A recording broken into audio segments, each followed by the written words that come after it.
वॉल्वोट्रॉनिकचा आपण फ्लॅप लावलेला आहे आणि तुम्ही बघू शकता इथं स्विच दिलेला आहे. आपण एकदम हिडन प्लेसमध्ये स्विच दिलेला आहे. हाय गाईज, तर आपल्याकडे आलेली आहे KTM ड्यूक जेन 390 आणि ह्याच्यावरती आपण इन्स्टॉल केलेला आहे बॅरलचा एक्झॉस्ट तुम्ही बघू शकता आणि त्याचा मिड पाईप पण त्याच्यासोबत येतो. तर हा सिस्टीम आपण पूर्णपणे इन्स्टॉल केलेली आहे. तसंच आपण याच्यामध्ये एक युनिक गोष्ट केलेली ती म्हणजे वॉल्वोट्रॉनिकचा आपण फ्लॅप लावलेला आहे आणि तुम्ही बघू शकता इथं स्विच दिलेला आहे. आपण एकदम हिडन प्लेसमध्ये स्विच दिलेला आहे जेणेकरून आपल्याला इझिली तो ऑपरेट करता येईल. आणि तुम्ही बघू शकता आता हा ऑन आहे तर गाडी पूर्णपणे सायलेंट नॉईज करेल. आपण त्याचा आवाज ऐकूया.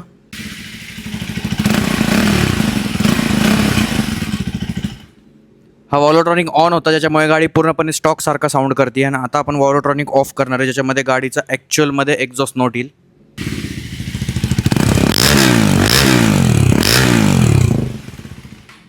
100% काम करतोय गाईज वॉल्वोट्रॉनिक. आणि तुम्हाला जेव्हा यूज असेल त्यावेळेसच तुम्ही नॉईज ऐकू शकता आणि ज्यावेळेस तुम्ही सिटीमध्ये राईड करत असाल त्यावेळेस तुम्ही वॉल्वोट्रॉनिक ऑपरेट करून गाडी पूर्णपणे सायलेंट करू शकता.